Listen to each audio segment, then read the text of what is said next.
Caravaggio signed only one painting, with the blood flowing from the cut throat of a condemned man. He has left us 3 self-portraits, one as a boy, pale and emaciated, eaten up by malaria, one at the age of 30, as he witnesses a murder, one in the last few years of his brief life, as a scarred and decapitated giant. From Milan to Rome, from Genoa to Naples, from Sicily to Malta, he frequented both the halls of princely palaces and the prisons in an adventurous life that ended in drama. But above all, in the 2 decades before and after the year 1600, he painted a series of masterpieces that changed art history. With Caravaggio, we are no longer spectators, but the eyewitnesses of action taking place before our very eyes, action that involves us directly.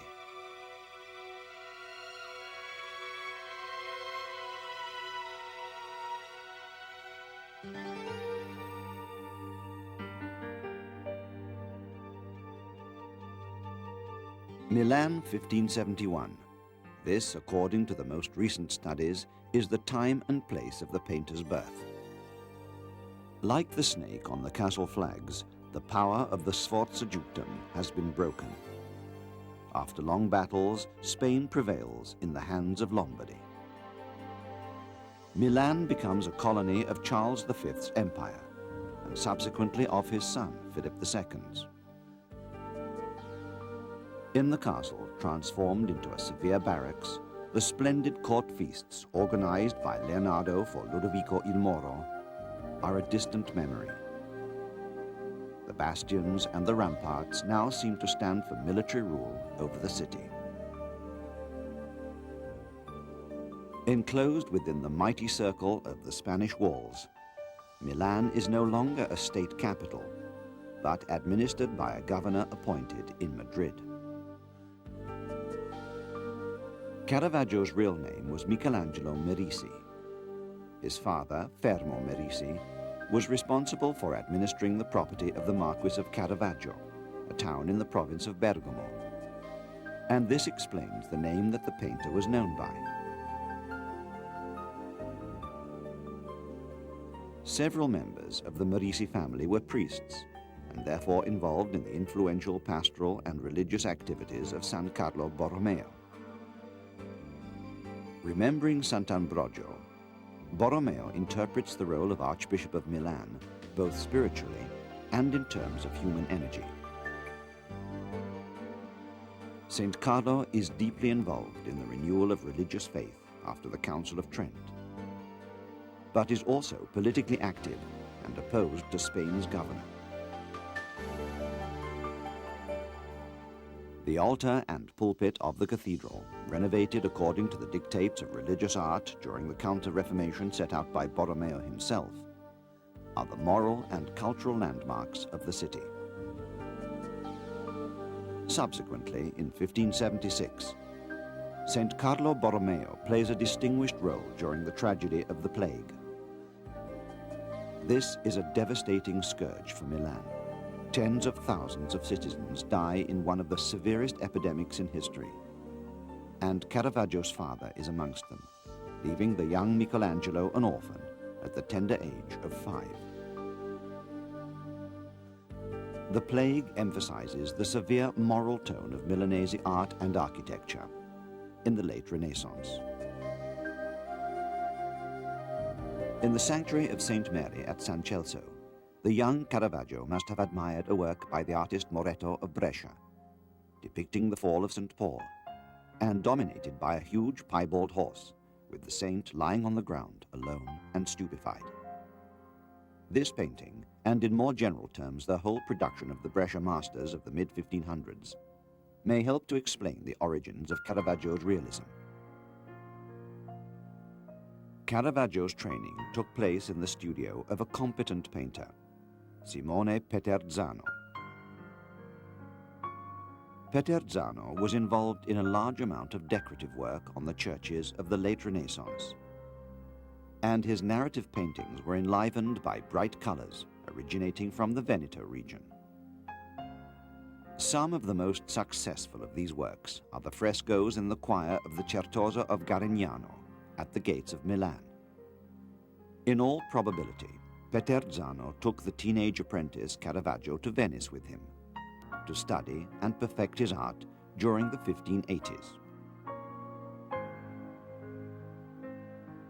However, Milan itself was not lacking in important examples for a young painter's education.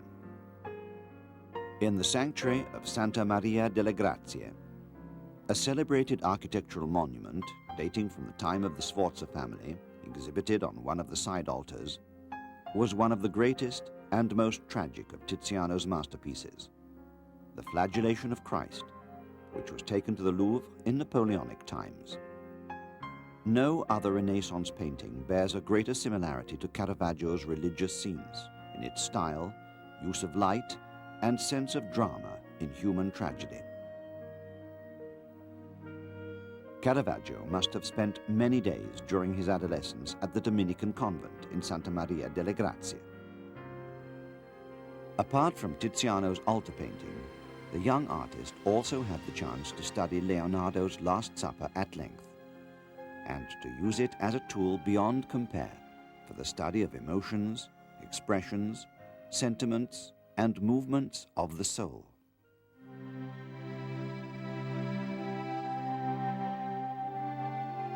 Soon after his 18th birthday, around 1590, Caravaggio left Milan to go down to Rome. He was never to return to his native city. The Eternal City was experiencing a period of impressive building and urban development. The Renovatio Urbis, set in motion by Pope Sisto V, required an army of sculptors, decorators, and builders. There were mighty works to be done: additions or renovations to ancient basilicas, the completion of St. Peter's, the enormous effort of raising Egyptian obelisks in the main squares, a task directed by Domenico Fontana, the architect from the Canton Ticino, who was a favorite of Sisto V.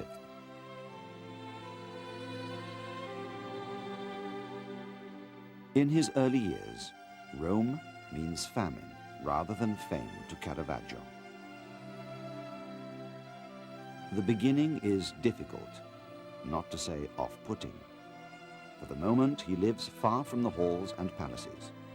His place is in the cheap taverns, surrounded by the ruins of ancient civilization and the rubble of new building work, in the narrow alleys of a lesser Rome. Pugnacious and violent by nature, he soon starts to get into trouble with the law. Caravaggio is not inspired by the classical models that Rome offers by the dozen. Instead, he observes the life of the streets and the taverns, and depicts them with a deep sense of belonging. This is a break with his times, and one which closes the Renaissance. The card sharpers trick an ingenious young lad from a good family.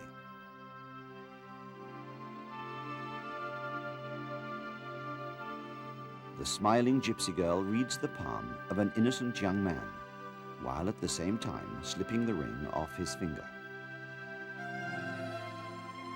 Four young lads of easy virtue, encountered in a back alley somewhere, start a concert. A curly-haired lad spends his fair adolescence carrying sumptuous baskets of fruit. A pallid, bloodless youth, perhaps Caravaggio himself when he had malaria. A plump boy with garlands of vine and leaves, dressed up as Bacchus, swirls the wine in a broad glass, giving Caravaggio the opportunity to show his remarkable talent for the depiction of reality.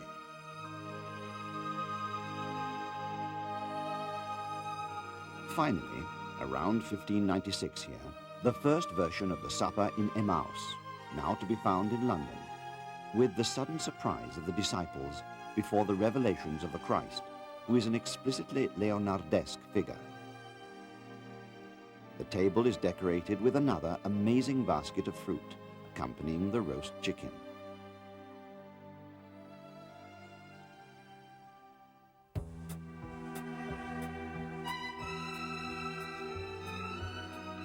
This is where the gates of the princely collectors are flung open to Caravaggio. The Doria Pamphili Gallery in Rome has kept the appearance of a sumptuous Baroque gallery. At the age of 25, having been noticed by Cardinal del Monte, Caravaggio leaves the shadows of the back alleys and enters the opulent world of aristocratic dealers and collectors. Educated cardinals and art critics wonder about the new style of the young painter from Lombardy, who paints some of his most poetic works during these few years.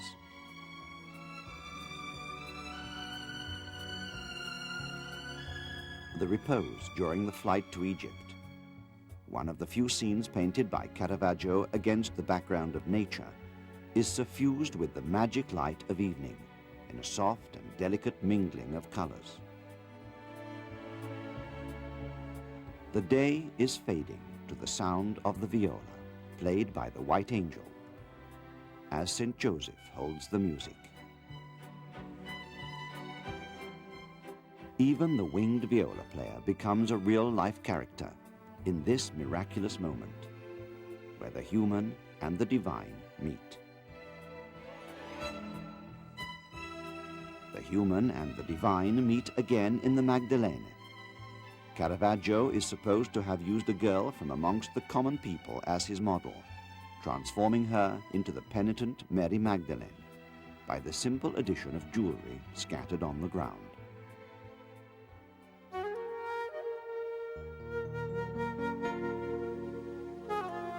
(1600) marks a clear break in Caravaggio's style.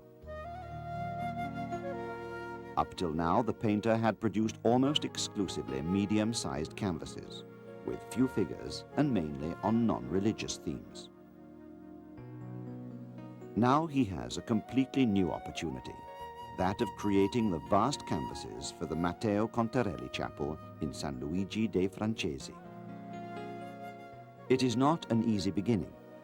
The first version of St. Matthew and the Angel is refused because the realism is considered too brutal, and the artist has to produce a second, more elegant version, based on the exchange of gestures and looks between the evangelist and the heavenly messenger. In the scene of Matthew's calling, St. Matthew is seated at a long table in a bare room between the debt collectors and the bodyguards. A ray of light cuts across the scene, dwelling on the bright uniforms of plumed young soldiers and on the greedy hands of the callous and grasping tax collectors.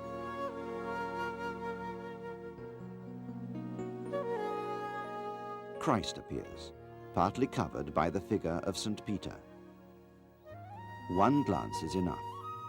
A finger raised, powerful and impelling, as in Michelangelo's frescoes on the vault of the Sistine Chapel. St. Matthew, like one of the apostles in Leonardo's Last Supper, responds to the summoning gesture, pointing to himself, amazed and perplexed. It is all extremely simple, frank, direct. It has in it the power of truth that is impossible to resist.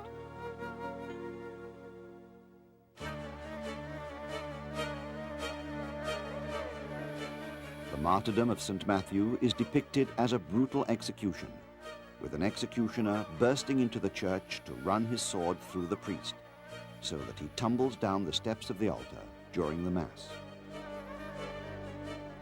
The murderer shouts. The fallen St. Matthew groans. A choir boy escapes, screaming.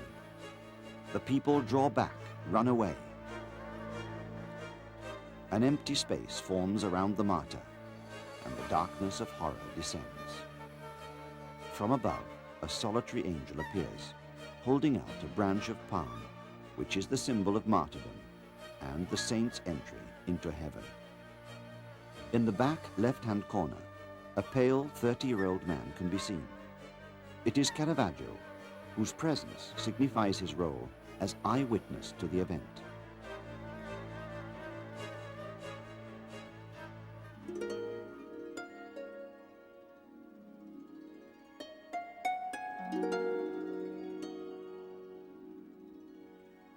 The canvases for San Luigi dei Francesi are a success. From now onwards, Caravaggio is overwhelmed by requests for altarpieces. For the beautiful and historical church of Sant'Agostino, he paints a supreme masterpiece, the Madonna of the Pilgrims. The painting is for the altar consecrated to the Holy House of Loreto, and the artist chooses an understated and poetically humble setting. The Madonna is a woman of the common people with dark hair, carrying the child and leaning against the doorway. On their knees, fearful and too overcome by emotion to be happy, are two elderly pilgrims. Few other works of art can communicate this humble emotion, the intense inner light that shines through their dusty, ragged clothes down to the dirty soles of their bare feet.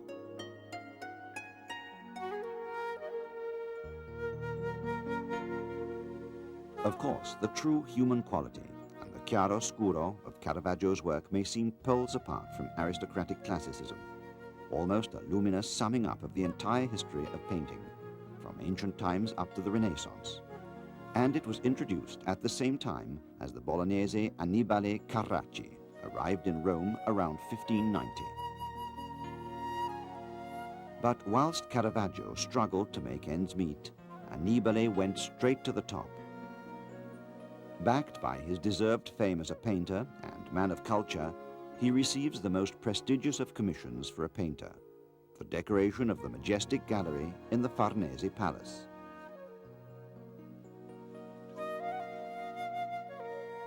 The loves and lives of the ancient gods unfold in the bright paintings, elegantly aristocratic, but at the same time fluid, clear, and attractive.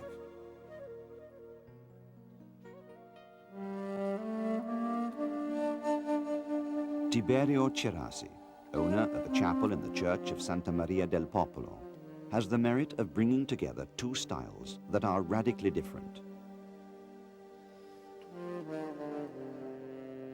Annibale Carracci paints the Assumption over the altar, whilst Caravaggio is responsible for the side panels.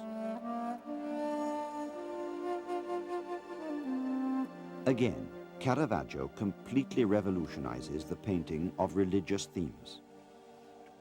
The paintings depict, with no accompaniment by exalting angels, the culmination of the lives of St. Peter and Paul. These are human dramas, deeply mystical, where they are most concrete and tangible. St. Paul does not fall from his horse on the road to Damascus at the head of a Roman legion. The miracle happens in the shadows of a stable, watched by a single, elderly stable hand, while the great horse fills the scene almost completely. Even more stark and terrible is the crucifixion of St. Peter, with his head hanging downwards. No one watches the execution. 3 guards struggle to raise the cross, and Caravaggio almost seems to pity the unlucky men for their hard and dirty work, whilst St. Peter, his hands and feet pierced by long nails, looks around him with a stupefied expression, in search of an impossible sign of help. The crescendo continues.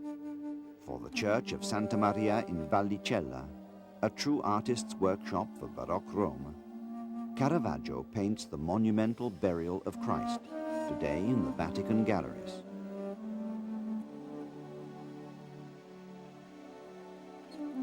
The figures merge to form a single mass of suffering, bringing to mind certain sculptures from northern Italy, or even the marble carvings of Michelangelo.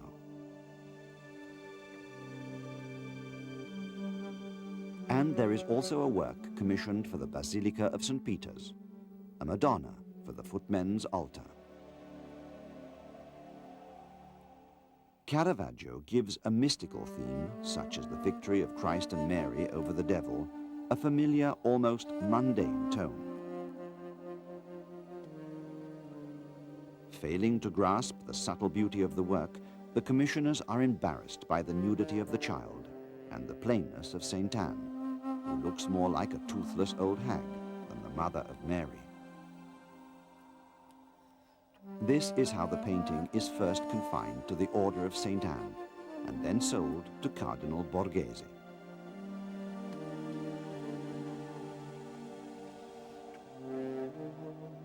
(1606). Two scandals unceremoniously end Caravaggio's career in Rome.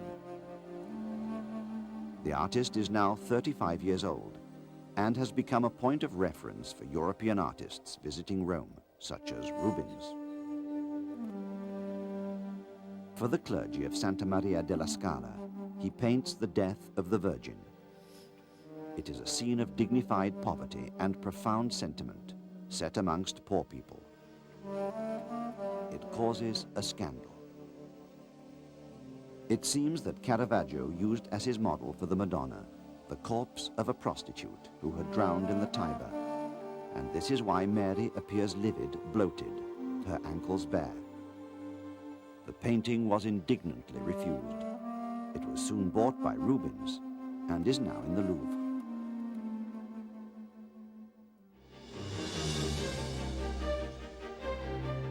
Even more serious were the events of one May evening. A silly argument over a foul during a football game develops into a duel between rival gangs. Caravaggio is involved and is wounded, but in turn kills an adversary, the sergeant Ranuccio Tomasoni. Word spreads. Caravaggio is sought by the authorities and manages to escape from Rome with the help of the Colonna princes. Tried in his absence, he is condemned to death. In his paintings, Caravaggio has often depicted decapitations. Now he knows that he could meet the same fate.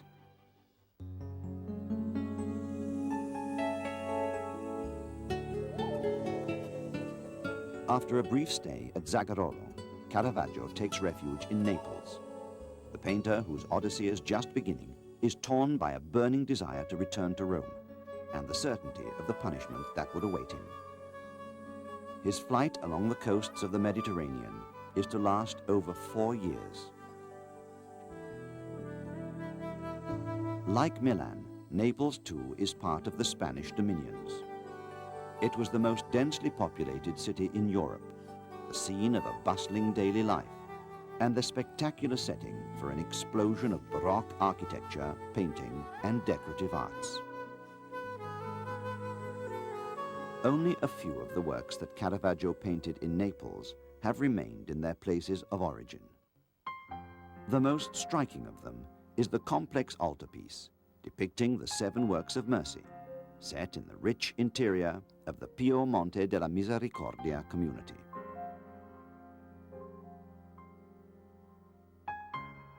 Caravaggio has genially linked the various episodes in a single scene, which at first sight might almost seem a picture of real everyday life in the Spanish quarters.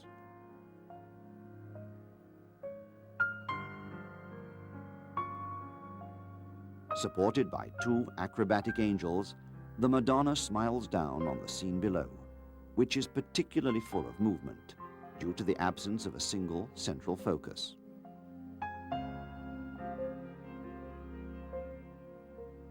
The original contract establishing the artist's fee at the huge sum of 470 ducats is still conserved.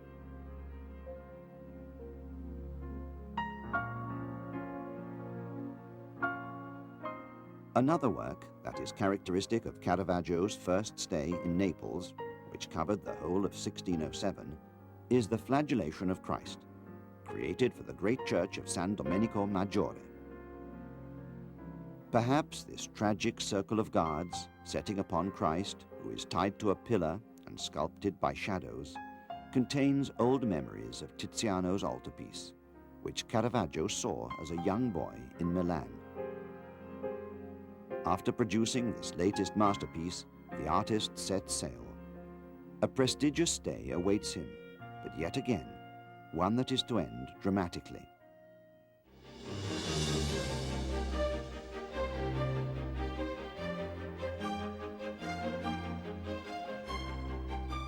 Caravaggio lands in Malta, the island of the Knights. Driven out of Rhodes, which was taken by the Turks at the beginning of the 16th century, the Knights of St. John transform Malta into an impressive stronghold. Unconquerable fortresses and colossal bastions defend an island that is never to be attacked and give the capital, La Valletta, its special appearance. The sons of the great noble families of Europe, the Maltese Knights form a unique cultural, religious, and military elite. Caravaggio fits perfectly into the Maltese community. He paints the knights and the Grand Master, aloft de Vignacourt. Honors are confirmed upon him, and on the 14th of July, 1608, he is admitted to the order. At the heart of Maltese society stands the Cathedral of St. John in La Valletta, sumptuously decorated and transformed into a magnificent burial place for the knights. Caravaggio's first painting for the cathedral is a powerful St. Girolamo, modeled in light. Then, for one of the side chapels comes his greatest work, the decapitation of St. John the Baptist.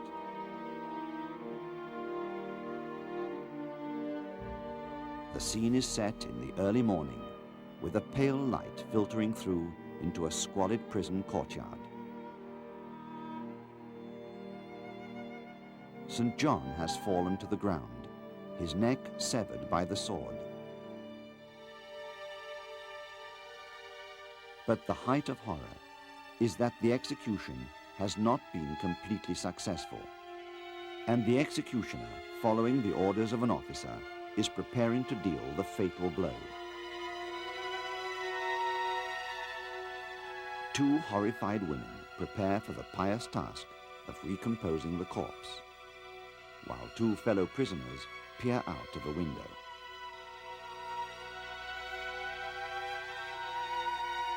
The painting is a cry of anguish against violence.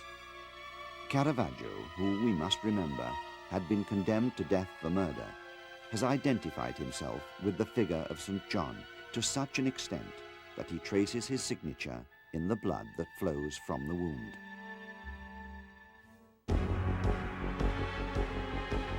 Events once again turn against him. The knights come to know of Caravaggio's previous convictions and expel him from the order as a fetid and rotten member, the order reads, and throw him into prison.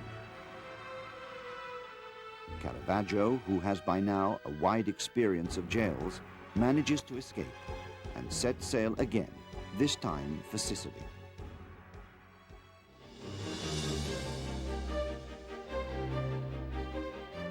Caravaggio's route through Sicily runs through Palermo, Messina, and Syracuse. In this phase, his art undergoes a further change and becomes even more tense and dramatic, with vast open spaces that threaten his figures.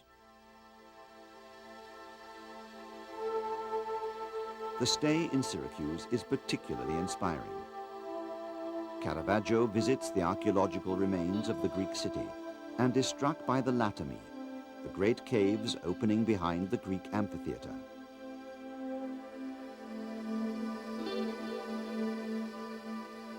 Near the Latami is the Church of Santa Lucia, for which Caravaggio paints a great and heartfelt altarpiece, the Burial of Santa Lucia, which seems to be set in the very caves of Syracuse.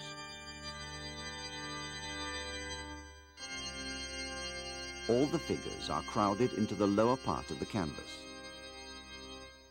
The corpse of the saint is right against the bottom edge. The whole of the upper part of the painting is an immense, mysterious open space, towering and threatening like a silent destiny above the heads of men. Caravaggio spends about 1 year in Sicily. Setting sail from Messina, he returns to Naples on the 20th of October, 1609. Caravaggio's second stay in Naples is marked by some beautiful works and by new misadventures. Amongst his masterpieces are the Martyrdom of Sant'Ursula, a key work for understanding the mixture of brutality and stupefaction, blood and sadness that characterizes all his later works. The artist is waiting for a pardon from the Pope. For the moment, however, he cannot return to Rome directly from Naples. He will have to pass through the ports of the Grosseto area, which is a Spanish protectorate. Meanwhile, the fights continue. In a tavern brawl, Caravaggio is wounded and disfigured. Perhaps it is the very wound received in Naples that reappears on the forehead of Goliath in his last macabre self-portrait. In his David, with the head of Goliath, a raw and bitter loneliness can be felt. The only trace of pity seems to come from the killer himself, who holds the defeated giant's severed head.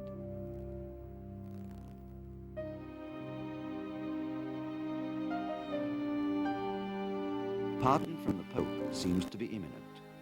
Caravaggio moves on to Porto Ercole in the garrison state, and here fate turns its back on him for the last time. It is ironic. He, the brawler, the murderer, is put into prison, but wrongfully, due to a case of mistaken identity. Caravaggio stays in prison only 2 days, but also just long enough for him to miss the ship to Rome, on which all his worldly belongings have already been loaded. This is the last act in the adventurous life of a genius. Described by a contemporary of his, beside himself with anger, he hurried desperately along the beach under the burning rays of the sun, looking out to sea and trying to catch sight of the ship that bore his belongings. Finally, he came to a spot on the beach where he lay down with the fever, and within a few days, without a single helping hand, died miserably, just as miserably as he had lived. Caravaggio died at the age of 39 on the dunes of La Fenidia. It was the 18th of July, 1610.